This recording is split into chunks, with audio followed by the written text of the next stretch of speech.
Buenos días a todos y a todas. Como decía el presidente de Fenitel, no voy a aclarar mi apellido porque, en fin.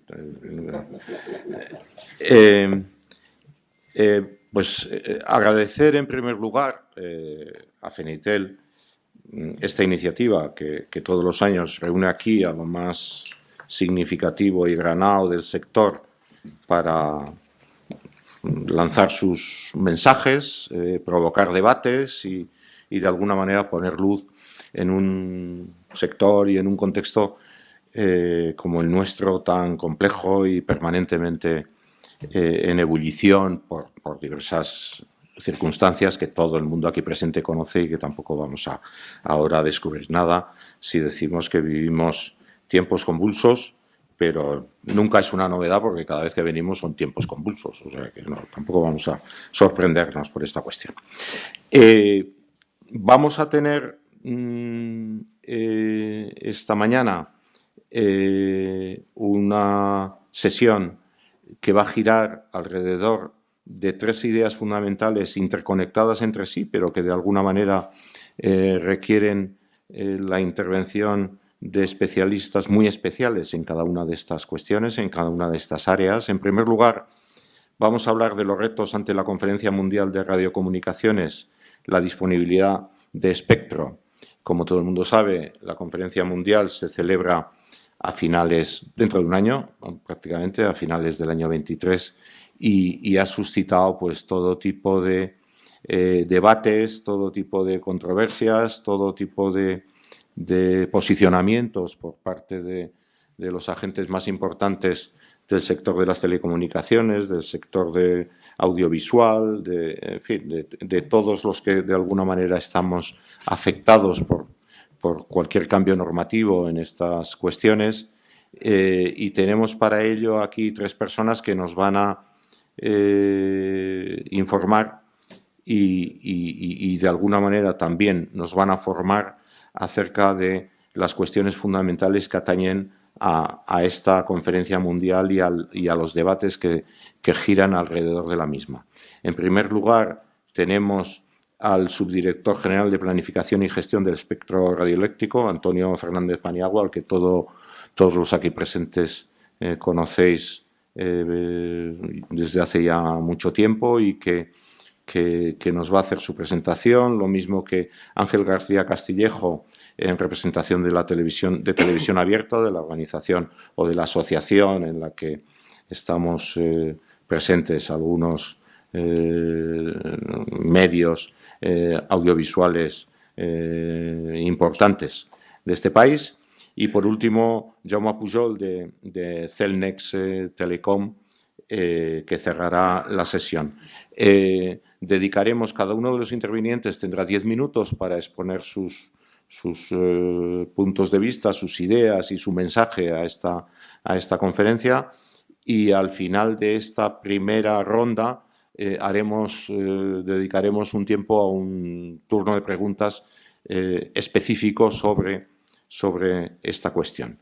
A continuación se incorporarán a la mesa el resto de intervinientes que tal y como está en la documentación que se ha repartido a la entrada de esta sesión, pues los iremos presentando posteriormente, y al final de la sesión volveremos a hacer un pequeño turno de preguntas para tratar las cuestiones de la segunda parte de la mesa.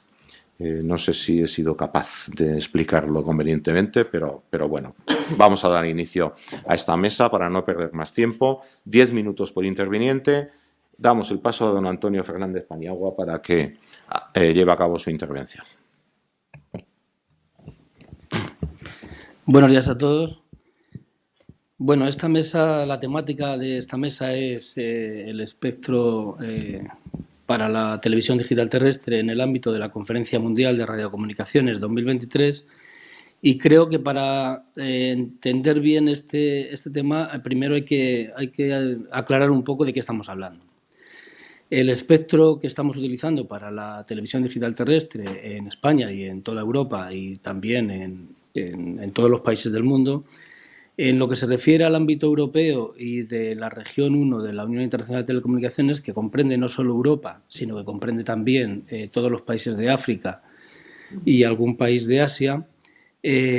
Hubo una primera conferencia regional en el año 2006 donde, digamos, se acordaron el reparto del uso de este espectro, sobre todo en las fronteras entre los diferentes países. Este acuerdo de Ginebra 2006 todavía está vigente, aunque ha tenido que ser modificado, como es lógico, en dos procesos que hemos tenido de liberación de una parte de esta banda de frecuencias, que inicialmente era entre 470 y 862 MHz. Hemos tenido dos procesos, el primer dividendo digital y el segundo dividendo digital, más reciente, en los cuales, lógicamente, al quitar una parte de esta banda de frecuencias para el uso de televisión digital terrestre, pues ha habido que renegociar esos acuerdos de Ginebra 2006 con todos los países limítrofes con España, es decir, incluir nuevos canales para sustituir a los que se abandonaban y hacer ese nuevo reparto entre los países para el uso de los diferentes canales radioeléctricos en los ámbitos territoriales fronterizos entre España, Marruecos, Argelia, Italia poco, pero también algo, Andorra, Francia, Portugal. Entonces, con todos estos países hemos tenido que renegociar estos acuerdos en dos ocasiones, como consecuencia del primer dividendo digital y como consecuencia del segundo dividendo digital. Y este es el punto de partida que tenemos para el uso de la televisión digital terrestre en Europa y también en África, que lógicamente nos afecta de una manera muy importante.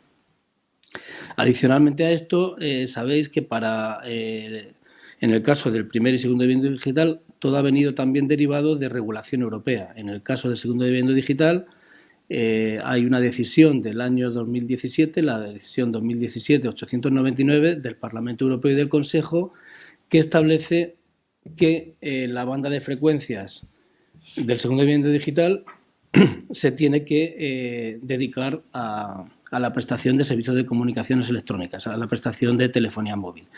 Ya se está haciendo, ya llevamos a cabo este proceso de liberación del segundo dividendo digital y esta banda ya se está utilizando para el despliegue de la tecnología 5G. ¿Qué es lo que se debate en la Conferencia Mundial de 2023? En la conferencia del año 2019 hay un punto de la agenda que lo que dice es estudiar el uso de la banda de frecuencias que continúa siendo utilizada por la TDT y analizar posibles cambios regulatorios en relación con el uso de esta banda. ¿Qué significa esto? La banda que ahora estamos utilizando para la TDT, entre 470 y 694 MHz, en estos momentos en el Reglamento de Radiocomunicaciones está atribuida en primario únicamente a radiodifusión. Bueno, el Reglamento de Radiocomunicaciones, como sabéis, es un tratado internacional que lo que hace es regular el uso de las diferentes bandas de frecuencias en el ámbito mundial. La importancia de que haya una atribución o no en primario tiene mucha relevancia porque, de acuerdo con el Reglamento de Radiocomunicaciones, ningún país puede interferir en emisiones de otro país que estén atribuidas en primario, ni puede reclamar interferencias de ese otro país que esté utilizando el espectro que está atribuido en primario. Lo que se va a debatir en la Conferencia Mundial de 2023 al final va a ser si atribuir también en coprimario esta banda de frecuencias a servicios de comunicaciones móviles. Es decir, no significa que se acuerde utilizarla o no para comunicaciones móviles, sino que habría una atribución en coprimario, es decir, pondría ambos servicios al mismo nivel. Luego, cada país o cada región en Europa, en cada país, se tomará la decisión de para qué lo utiliza. Unos países pueden decidir seguir utilizándolo para la TDT y otros podrían decidir utilizar una parte para telefonía móvil. ¿Por qué tiene importancia esta atribución en coprimario? ¿Y por qué la posición de España, en principio, es que en esta conferencia no haya ningún cambio? Es decir, que siga siendo únicamente una atribución en primario para la TDT.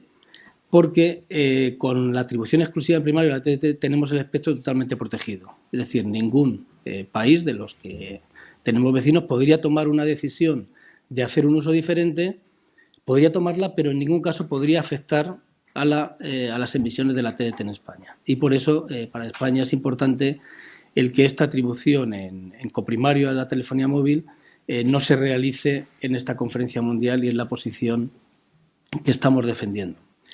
El ámbito de debate de la conferencia mundial, de la preparación de las posiciones para esta conferencia mundial, es complejo. Hay un ámbito de preparación en el ámbito de la Unión Internacional de Telecomunicaciones, hay grupos que están trabajando para definir los diferentes puntos del orden del día.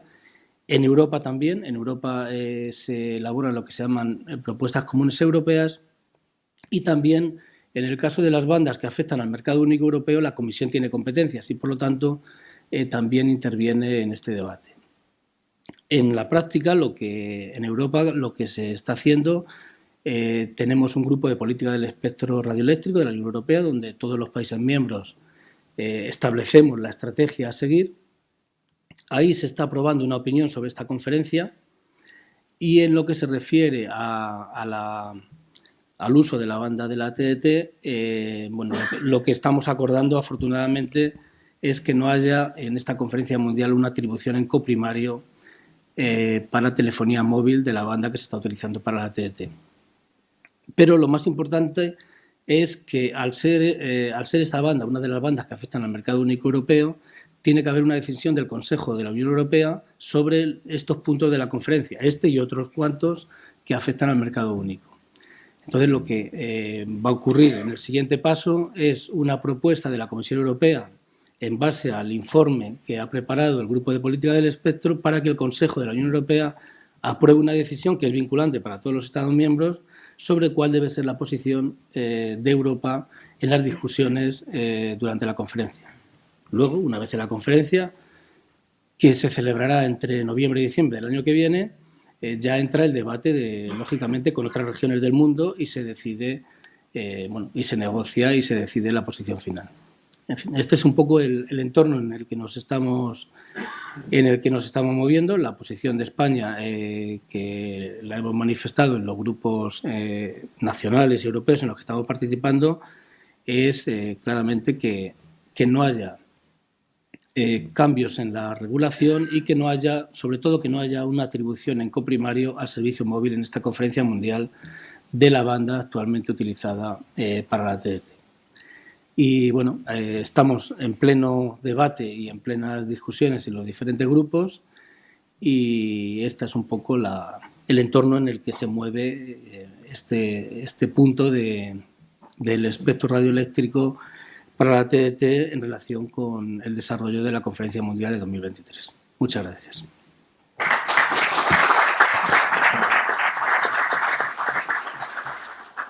Muchas gracias, Antonio. Has sido riguroso no solo en tu exposición, sino también en el tiempo que has dedicado a la misma, por lo tanto, doble agradecimiento.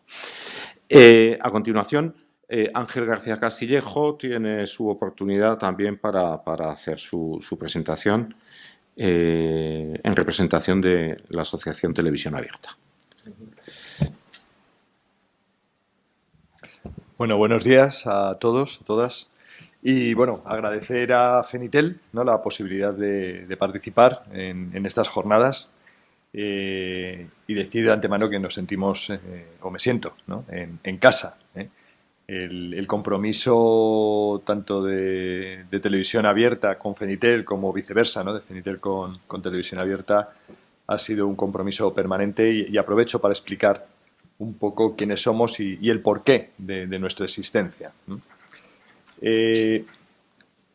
Partiendo de los que son los antecedentes de nuestro país, muchas veces utilizamos esa frase tan manida de Spain is different, España es diferente, y efectivamente España es diferente y en muchas ocasiones, y en esta en concreto, para bien.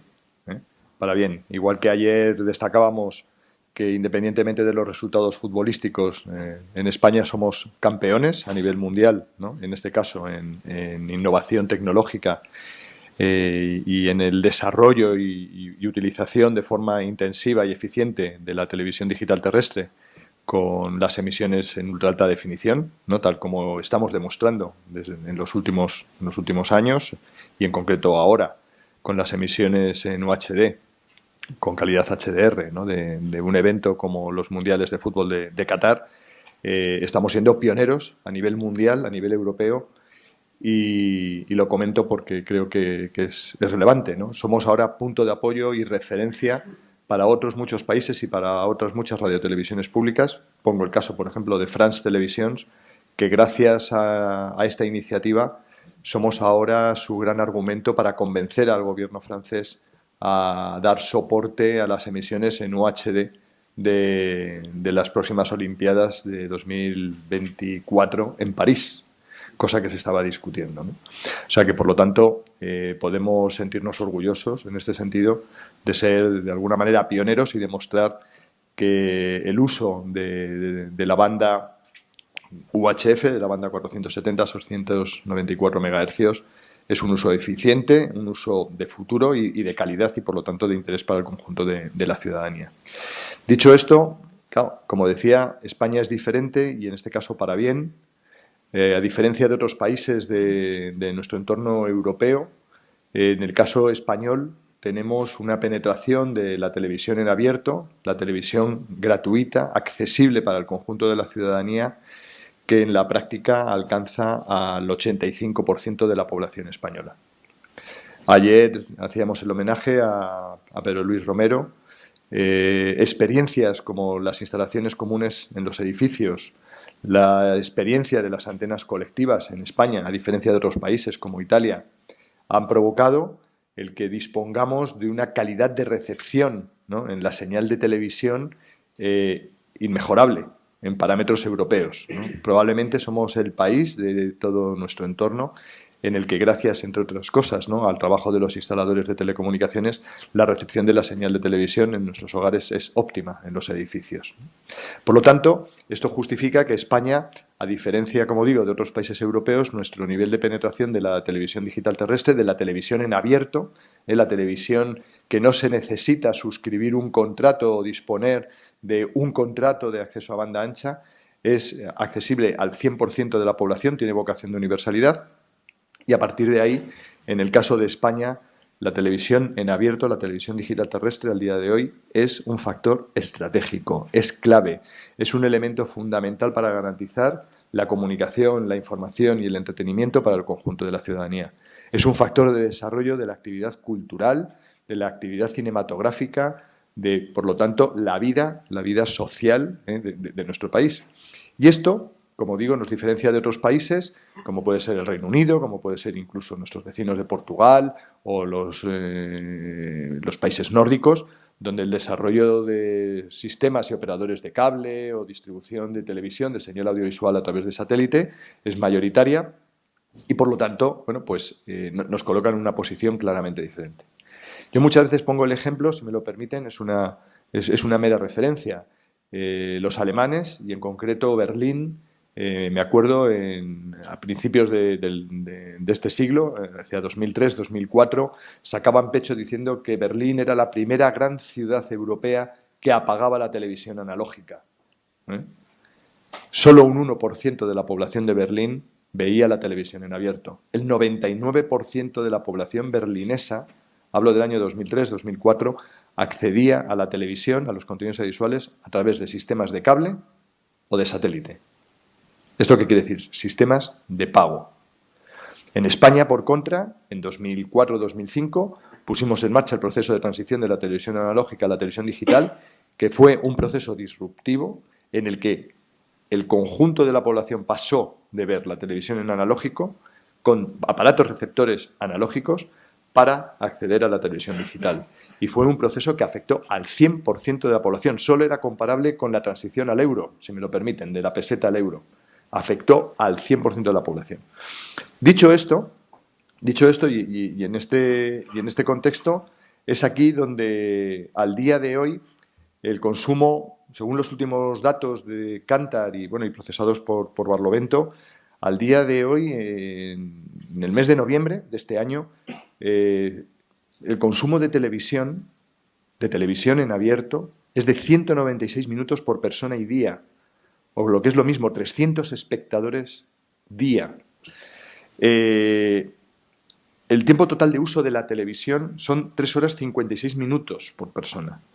29,8 millones de ciudadanos españoles, de personas que viven en España, ven la televisión, que es tanto como hablar del 65,1% de la población. Y pongo el ejemplo, el partido España-Alemania lo vieron 11,2 millones de personas, una audiencia del 60,7%, a través de la televisión digital terrestre, a través de la televisión en abierto. Y es en este contexto donde aparece televisión abierta. ¿Y qué es televisión abierta? Somos una entidad sin personalidad jurídica, somos una asociación no formalizada, por así decirlo, donde estamos el conjunto del sector. Si me lo permiten, somos una entidad inaudita en España, incluso en la situación actual de nuestro país, que, por cierto, vivimos una situación que se vive en todos los países. Lo único que siempre pensamos que lo que ocurre en nuestro país solo ocurre en nuestro país, pero lo que ocurre en nuestro país ocurre en todos los países, o al menos esta es mi experiencia. Pero dicho esto, televisión abierta es una experiencia inaudita. ¿Por qué? Porque en televisión abierta nos encontramos las televisiones comerciales, UTECA, Mediaset, Forta, todas las televisiones públicas autonómicas, Radio Televisión Española, los instaladores, Fenitel, los usuarios, AUC, AIC Media. Nos encontramos también con los sindicatos, con comisiones obreras y UGT, con los periodistas, el sindicato de periodistas, con las empresas del sector, como Alcat, como Televes, etc. Los operadores de red, todos los operadores de red de televisión, de difusión de la señal de televisión en España, Celnex Telecom y todas las entidades agrupadas en Unired. Somos, por eso digo, una entidad inaudita porque abarcamos el conjunto del sector, el conjunto de la cadena de valor y de los intereses relacionados con la televisión abierta y con un interés común, que es la defensa de ese valor estratégico fundamental que es inherente a la sociedad española y que es un elemento estructural de la sociedad española, que es la disponibilidad del acceso libre, como decía antes, a la información, al ocio y también a la formación, como dirían nuestros colegas de la BBC, a través de la señal audiovisual. Por lo tanto, para nosotros es fundamental el mantenimiento de cara a la Conferencia Mundial de Radiocomunicaciones del próximo año en Dubái. Es fundamental para nosotros como país, como Estado, el que la posición que se conoce como de no change, de mantenimiento del actual status quo, en el que la televisión, el servicio de televisión se mantenga en la banda UHF, se mantenga como servicio primario y a partir de ahí la garantía de este acceso para el conjunto de la ciudadanía, que es tanto como garantizar el derecho democrático de toda la ciudadanía, de todos los que viven y trabajan en España, de poder acceder de forma libre y sin el obstáculo de tener que enfrentarse al pago para poder acceder a los servicios de comunicación. Yo, por mi parte, sin más, insistir en la importancia de esta posición, de la importancia de este servicio en abierto para el conjunto de la ciudadanía y como televisión abierta, como conjunto del sector, dentro del cual, entre otros, se encuentra Fenitel, decir que en ese sentido la Administración española sabe que cuenta con todo el respaldo de toda la industria, de todo el sector, en la posición que se ha venido defendiendo, tanto ante los organismos asesores y en la propia Comisión Europea, el Consejo, y esperamos que junto con la Administración consigamos, con el resto de países de la Unión Europea y de nuestro entorno, el conseguir, el alcanzar el objetivo, que es que en la Conferencia Mundial del próximo año, en la Conferencia Mundial de Radiocomunicaciones, se mantenga no ya hasta 2030, sino incluso más allá de 2040, la posibilidad de prestar servicios de televisión, como se han venido prestando hasta ahora con TDT, pero enriqueciéndolo con servicios como la ultra alta definición, como la HbbTV, la interactividad, incluso con el 5G Broadcast, con sonido enriquecido y mejorado y, por lo tanto, un servicio de calidad que justifica el que los servicios de radiodifusión, de televisión, se mantengan en la banda UHF. Yo, por mi parte, nada más.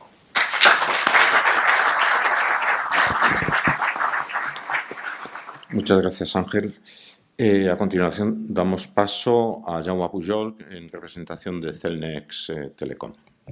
Muchísimas gracias, Quique. Buenos días a todas y todos. Es un placer para nosotros estar aquí. Muchas gracias, Fenitel, Miguel Ángel, por invitarnos. Es un placer siempre, como decía Ángel, el jugar en casa, ¿no? Y contar un poco pues, en qué estamos trabajando y cómo estamos afrontando este reto que, sinceramente, es un reto complejo, complicado, que conlleva pues, muchas variables y conlleva entender cómo funciona todo este entramado de grupos, de comisiones, de grupos técnicos, de estudios, etcétera, etcétera, que no es muy fácil muchas veces. Estaba oyéndoos y, bueno, yo pensaba, ¿qué me queda por añadir, no? Hemos tenido una explicación perfecta de, a nivel regulatorio de funcionamiento, cómo está la situación, cómo funciona el RSPG, los grupos de la ITU, etcétera, etcétera. Ángel nos ha contado el valor social, el valor político y social, ¿no?, de la TDT para los ciudadanos, para los españoles. Pues yo aprovecharé y me pondré un poco el gorro técnico, ¿vale?, para explicaros que, además, es que tenemos una agenda de innovación, tenemos un roadmap tecnológico que nos permite asegurar que este espectro va a ser utilizado de forma eficiente, de forma inteligente y para proveer los mejores posibles servicios a los ciudadanos que podamos. Algunas cifras, tampoco no me voy a detener mucho aquí, porque creo que Ángel ya lo ha contado. Te he dicho 3 horas 50 y, bueno, yo tengo que ir 3 horas y media. Cualquier caso, el tiempo dedicado por persona y día a ver servicios de TDT es altísimo, es muy alto, solo comparable, pues, por ejemplo, a Italia y a países como este, ¿no? 90% de ellos lineal, 100 millones de hogares en Europa y 250 millones de europeos acceden diariamente a estos servicios de la TDT. Al final vemos que este sector audiovisual, tanto español como europeo, es un sector estratégico. Por lo tanto, hay que dotarlo de las herramientas para poder invertir, para poder innovar, para poder desarrollar y para poder llegar a los mejores servicios a los ciudadanos. ¿Vale? Yo creo que Antonio ha contado perfectamente los grupos, cómo funcionan, de qué manera estamos, cómo se integran. Yo intentaría aquí poner un poco de calendario, ¿vale? A ver si somos capaces de entender por dónde vamos y cómo se gestionan estos varios grupos. Empezamos, como muy bien ha dicho Antonio, con la decisión UHF. Esta decisión, que se tomó en 2017, es un acuerdo a nivel europeo que dice que el acceso a la banda sub-700 para la TDT, al menos, y este al menos es importante, hasta el 2030.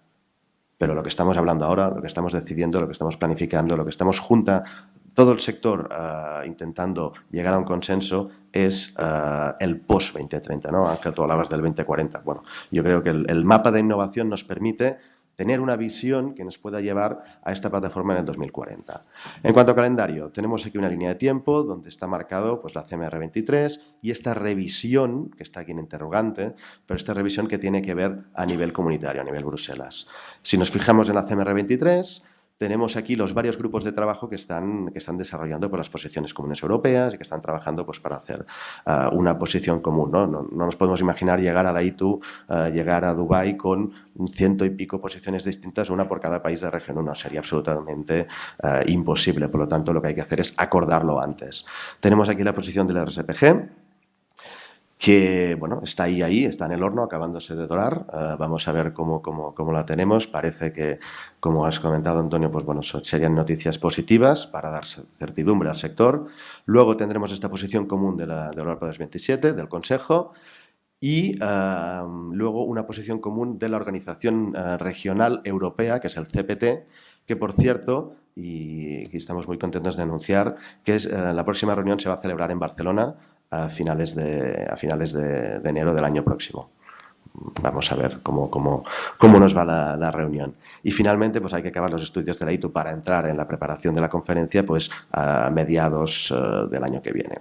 Y nos plantamos en noviembre del 23 en Dubái a ver qué pasa, porque, a ver, Europa, pues vamos a tener una posición determinada, estaremos de acuerdo o no estaremos de acuerdo, pero al final una posición determinada.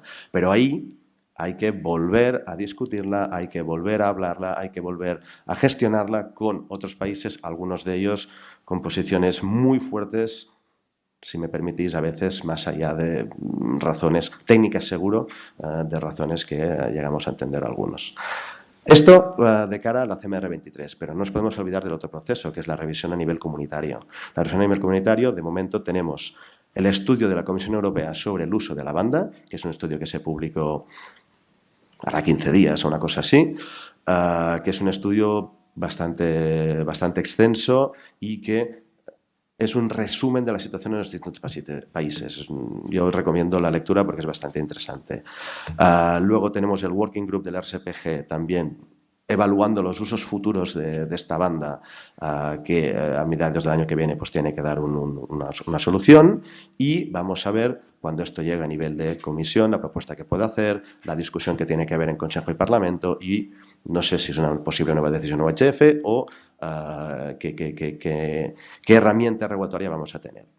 Una vez presentado este calendario sucintamente, ¿cómo estamos trabajando? ¿Qué es lo que estamos haciendo como sector? Y yo creo que esto es muy importante, ¿eh? Lo comentaba también Ángel, el hecho de como sector hay un consenso enorme. Desconozco en otros sectores, pero en el nuestro yo creo que es suficientemente complicado trabajar en esto como para que encima no estemos todos de acuerdo. La suerte es que yo creo que vamos todos a una, vamos unidos, y esto nos ayuda muchísimo a la hora de preparar y trabajar en estos temas. Lo que os decía, el uso inteligente del espectro. La banda UHF yo creo que es uno de los ejemplos más claros de compartición, de spectrum sharing, que es uno de los leitmotiv, es uno de los temas más de moda de los policy managers de espectro a nivel europeo. Yo creo que es un buen ejemplo. Y, obviamente, maximizar el valor aportado, como no puede ser de otra manera. Y también tener una agenda de innovación, es decir, tenemos que ver de qué manera innovamos, de qué manera vamos a mejores, nuevos y más adecuados servicios para los ciudadanos utilizando estas frecuencias. ¿Vale? Ahora vamos a entrar en ello. Entramos en esta agenda de innovación. Básicamente, hay que decir, yo creo que hay que reconocer, y es justo reconocerlo, que la TDT ha sido y seguirá siendo una plataforma innovadora y competitiva. ¿Vale? Teniendo en cuenta, como comentaba Ángel, el hecho que es free to air, el hecho que es de accesibilidad universal, el hecho de que es una cobertura del 99 no sé cuántos, la capacidad de innovación y de competitividad que tiene, yo creo que es destacable. Tres principales vectores de innovación para la próxima década y con visión 2040. Mejorar la experiencia del usuario, como no puede ser de otra manera, desarrollar estos servicios híbridos y nuevos modelos de recepción. Ahora entraremos en cada uno de ellos.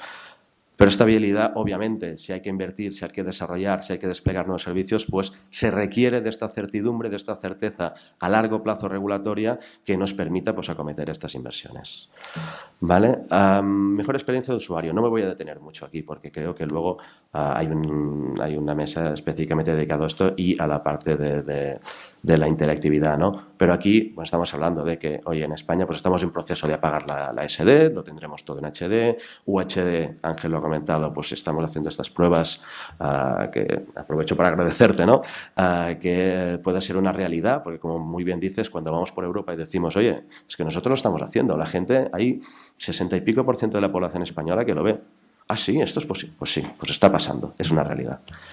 Y si estamos hablando de una visión 2040, pues oye, UH2 llegará, está en proceso no está ni estandarizado, hay que ver qué tecnologías hay detrás, pero también tiene que estar en el roadmap. Y aquí luego os pongo una lista de tecnologías, tampoco nos vamos a detener, ¿no? Pero una migración a T2, mejorar esta resolución espacial, 4K, resolución dinámica, HDR, HFR, etcétera, etcétera, etcétera, etcétera. Es decir, en cuanto a mejorar esta experiencia de usuario, tenemos las tecnologías y tenemos el roadmap, la intención y las ganas de invertir y mejorar estos servicios que prestamos. En cuanto a desarrollo de servicios híbridos, igual que antes, esto yo creo que también hay una mesa dedicada que lo va a hablar, por lo tanto, intentando ahorrar tiempo, yo creo que lo comentarán los compañeros. Pero bueno, aquí destacaré el caso del OBS-TV, igual que en el caso de las emisiones UHD del Mundial de Fútbol, cuando les cuentas el OBS-TV también se quedan, ostras, pues esto tiene sentido, esto es muy interesante. Y nuevos modos de recepción, movilidad. Aquí sí me voy a detener un poquito más. 5G Broadcast. 5G Broadcast hay que tener en cuenta que es un estándar de radiodifusión. Es un estándar de radiodifusión. Eso significa que regulatoriamente hay que usarlo en espectro de radiodifusión, por lo tanto la banda sub-700 sería un gran candidato. Es un espectro global y que utiliza tecnología 3GPP. Esto significa que la integración en los dispositivos móviles es directa, porque viene directamente de las releases que saca el 3GPP. ¿Vale? Lo vemos con oportunidad para complementar las actuales redes. Hay otros casos de uso, hay otros vehículos móviles y en el futuro, estamos hablando de 2040, en el futuro habrá cantidad de nuevos dispositivos que hay que ver pues, cómo llegamos a ellos. Y creemos que esto es una oportunidad prometedora para estudiarlo. Permite un servicio free to air, un servicio gratuito, sin SIM, no depende de la SIM, con una cobertura y un nivel de servicios garantizados y sin gatekeepers. Por lo tanto, consideramos que tiene los elementos esenciales que tiene la TDT se reproducen también en esta tecnología. Por tema de tiempo tampoco me voy a detener mucho, pero bueno, durante tanto la reunión del PTD de finales de enero como durante Mobile World Congress vamos a hacer una demostración de la tecnología y estos más que invitados a verlo, comentarlo y bueno, evaluar a ver cómo lo vemos. ¿Vale? Entonces, lo que hemos dicho, agenda de innovación hacia el 2040, cómo estamos utilizando eficientemente esta banda sub-700. Hoy en día, y esto es una visión, si queréis, un poco más europea que no solo española. Hemos intentado aquí pues, hacer un poco el zoom out. Tenemos una mezcla de TT2, tenemos una mezcla de compresiones, MP4, HVC, MP2, etcétera, etcétera, una mezcla de servicios HDSD y estos servicios híbridos pues se están desarrollando.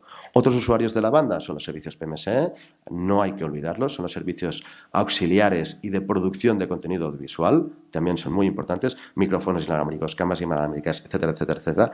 Para la producción del contenido europeo son absolutamente clave. Por lo tanto, el hecho que podamos compartir la banda con ellos también es muy importante para la televisión en abierto. Y también hay otros servicios, incluyendo radioastronomía, white spaces, radares de viento, etcétera, etcétera, etcétera, etcétera. 2040, ¿dónde podríamos estar? ¿No? Al final, 18 años, intentarlos prever es complicado, pero claramente estaremos en T2. Aquí, una cosa que le contábamos a la comisión, hay una cosa que se llama el límite de Shannon, es decir, no hay mejor tecnología que el T2 en cuanto a uso de espectro. No hay un T3 que mejore el T2, por un tema teórico. No nos vamos a poner demasiado tequis, pero esto es así. Compresiones, oye, tenemos HVC, que será la adopción masiva en cuanto a compresión, y se está desarrollando el VVC. Vamos a ver dónde llegamos. Combinación de HD, UHD, UHD2, uso transparente de tecnologías para esta hibridación de contenidos para sacar lo mejor del mundo online y el mundo lineal, estas imágenes cercanas a la realidad y este mejor sonido, ¿no? Ayer teníamos el Dolby Atmos, vamos a ver 2040, pero seguro que tendremos unos audios absolutamente alucinantes. 5G Broadcast, y esta puerta abierta a estos downlink only services, que es una posible solución para incrementar aún más este uso de la banda, servicios PMSE que también evolucionarán y otros servicios que pueden desarrollarse. Por lo tanto, al final, lo que estamos diciendo es que hay una agenda de innovación, hay unas tecnologías a desarrollar, tenemos un plan, con la certidumbre necesaria, pues vamos a acometer este plan. Y un detalle que para mí no es baladí, un detalle que es importante, más allá de que sea uno de los focos principales de la Comisión Europea, pero yo creo que es muy relevante para todos nosotros si queremos dejar un mejor planeta, es el tema del impacto en cuanto a sostenibilidad y el impacto en cuanto a eficiencia energética, ¿vale? Muy rápidamente, solo citar dos estudios que se han hecho a nivel europeo, el LOCAT y un estudio de Ofcom. La distribución utilizando tecnologías broadcast es mucho más eficiente en términos energéticos que cualquier distribución IP o utilizando redes móviles, ¿vale? Y esto lo demuestran estos dos estudios. No me voy a detener en ellos. Solo, por ejemplo, el caso de Ofcom, que es muy visual, ¿no? 1 hora de televisión vista por redes terrestres, por TDT, son 9,1 vatios hora. Streaming son 54. Eso son 6 veces más. Comentabas, Ángel, el partido bueno, creo... La efecto en la cabeza es España-Marruecos, los penaltis, creo que fueron 12,5 millones de personas viéndolo. ¿Os imagináis estos bits metidos en otra red, el impacto en términos de consumo de energía que tendría? Bueno, en cualquier caso, es otro considerando a tener en cuenta en cuanto a tomar decisiones. ¿Vale? Ya voy acabando. Esta hoja de ruta que hemos aquí hablado, que os hemos presentado a alto nivel, pues creemos que nos da un marco de innovación, un marco de evolución capaz de responder a las necesidades actuales y futuras de los ciudadanos, porque al final del día aquí lo que estamos es prestando servicios a los ciudadanos, ¿vale? Con estas piezas, además, creemos que esta es la verdadera flexibilidad, ¿no?, que se busca, que con estas piezas cada país será capaz de resolver y de prestar los mejores servicios en función de sus necesidades. Probablemente comentabas que en Alemania es un 1%, bueno, un 1, un 10, por ahí están. Igual ellos necesitan otra solución. Pues oye, igual con esta pieza puesta ahí podemos llegar a estas soluciones. En cualquier caso, esto nos permitiría estos servicios audiovisuales a los ciudadanos donde, cuando y como quieran, con un modelo adaptado al servicio público y comercial, en un entorno seguro y regulado, cumpliendo con los objetivos de política pública, en uso eficiente e inteligente del espectro, compartiéndolo y reduciendo el impacto ambiental. Y para acabar, disculpad, bueno, ¿y qué necesitamos para hacer esto una realidad? Pues primeramente, como ya ha comentado Ángel, ¿no?, este no change a nivel de consejo sobre la banda para la CMR23 y evitar nuevas discusiones hasta por lo menos el 31, porque al final, si cada 2 años vamos a abrir otra vez este debate, pues no hay certeza para invertir, no hay certeza para innovar. Además, necesitamos este apoyo a la innovación en la banda, ¿no? Esta migración a HD y a UHD a largo plazo, que en España pues será una realidad más pronto que tarde. Hacer que HbbTV sea obligatorio en los televisores, esto ya lo tenemos, en otros países no lo tienen, bueno, está desarrollando, y hay que pensar, hay que desarrollar este marco que permita el desarrollo del 5G. Y finalmente, al final, lo que estamos hablando es de evolucionar, de cambiar, de innovar, pero bajo una cierta certidumbre, certeza regulatoria que nos permita a empresas, radiodifusores, inversores y principalmente los ciudadanos seguir confiando y seguir usando estos servicios, porque al final es el que mejor les presta el servicio. Y con esto, muchas gracias y disculpa por el tiempo.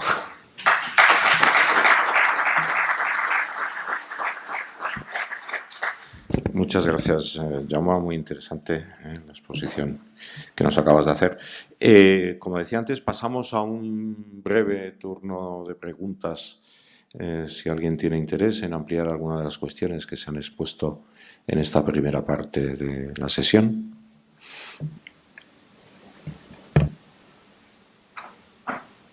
Bueno, soy Jordi Pallares de Promax y la exposición me ha parecido muy bien, de la administración, de los 3 ámbitos que se han tocado.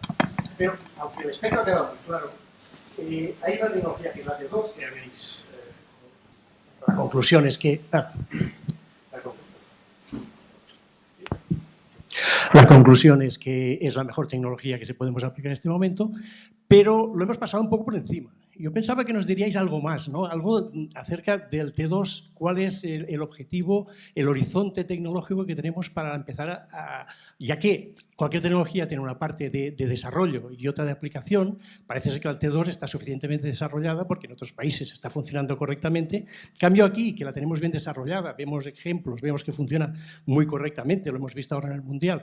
Y, en cambio, no se acaba de ver en ningún momento un interés ni por la parte de la administración ni por parte de los operadores de ponerla en marcha de una forma ya definitiva.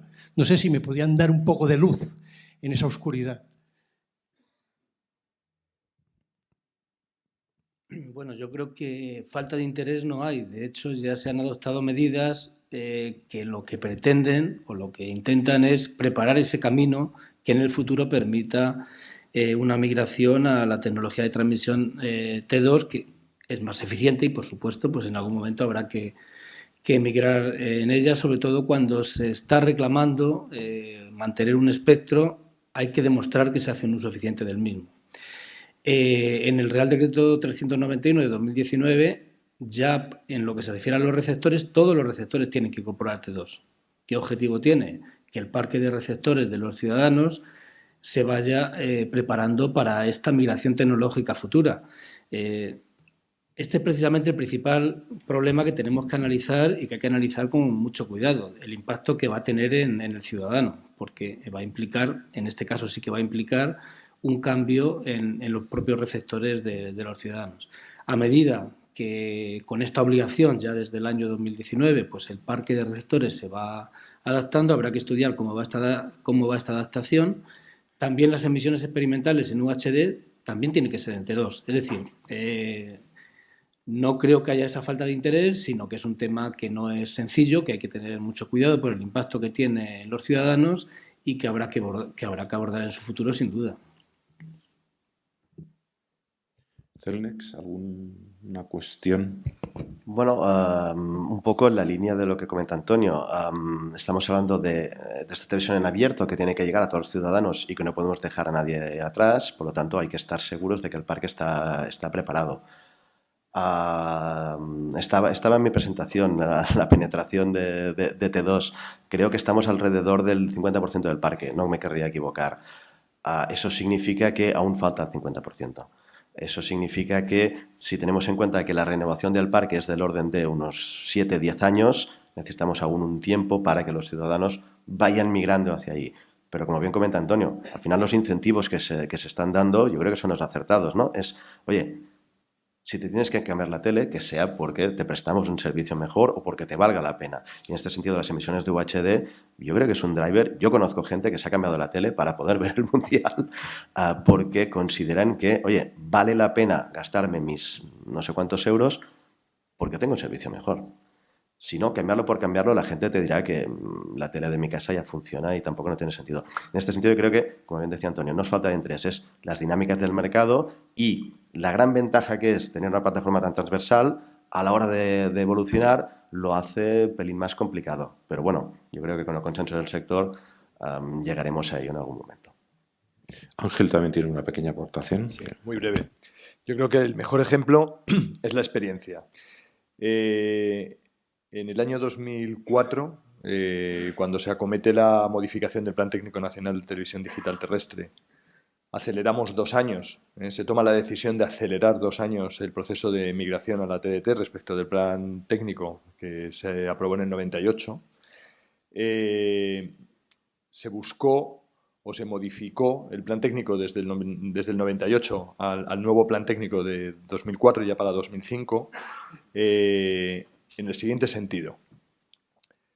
¿Cómo garantizar, cómo promover el que la población española viese atractivo el cambiar de una tecnología, la analógica, a la tecnología digital terrestre, que provocaba inevitablemente que el 100% de los hogares españoles, se dice pronto, que el 100% de los hogares españoles o se comprara un nuevo aparato receptor de televisión con descodificador integrado o se tuviera que comprar un descodificador, un set-top box. Y esto afectó a toda la población, a todos los hogares. ¿Cuál fue la estrategia? Que fue una estrategia, y yo interpreto y yo entiendo, y no sé si compartimos, de éxito. Fuimos capaces, el conjunto de la industria, junto con la administración, fuimos capaces en un periodo récord de tiempo de promover una oferta diferenciada, novedosa, distinta, de mejor calidad en televisión digital terrestre frente a la oferta que en aquel momento teníamos en televisión analógica. Y ahí hubo un esfuerzo especial y en un momento dado como obligación de servicio público por parte de Radio Televisión Española y las autonómicas públicas. Hubo un esfuerzo específico por parte de las televisiones comerciales que triplicaron su oferta en digital respecto de la oferta original en analógico, de tal manera que la población vio que en esa televisión digital terrestre que todavía no disponía de ella, la oferta era mucho mejor y de mucho mejor calidad y se promovió una migración masiva hacia esta nueva tecnología, hacia estos nuevos aparatos. Hoy estamos en un proceso semejante y, por lo tanto, nos encontramos de nuevo con un reto idéntico. Hay que promover el que, de alguna manera, la ciudadanía vea que en DVB-T2, con servicios como UHD y otros más, ¿no?, como la televisión híbrida, la interactividad, etcétera, va a disponer de una oferta que mejora la que ya dispone hoy en HD, bueno, hoy en SD, a partir de 2024 ya solo en HD, y a partir de ahí promover esa migración buscada y deseada por el conjunto de la población. Y esto lo que llevará aparejado es la renovación del parque de receptores y a partir de ahí la justificación para el paso definitivo a T2. Gracias, Ángel. ¿Alguna cuestión más. Vamos ya muy justitos de tiempo. Muy breve, por favor.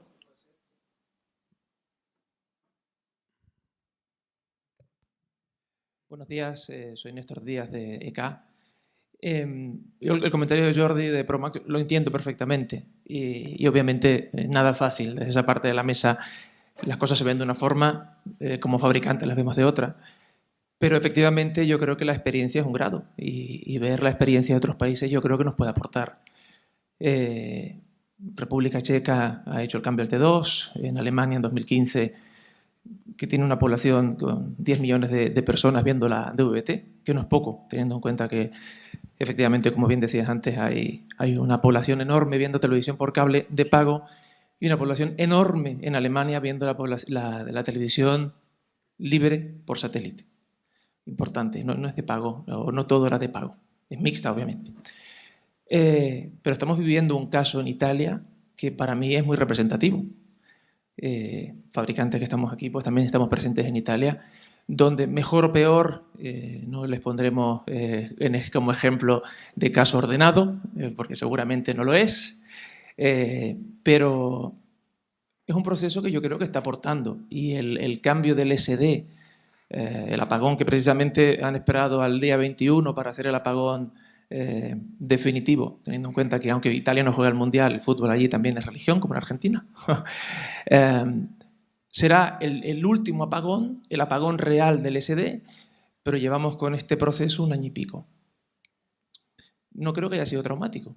Están haciendo el switch off del SD, están pasando de T a T2, con dudas de si el HVC H265 al final se aplica en marzo o no, y un dividendo digital.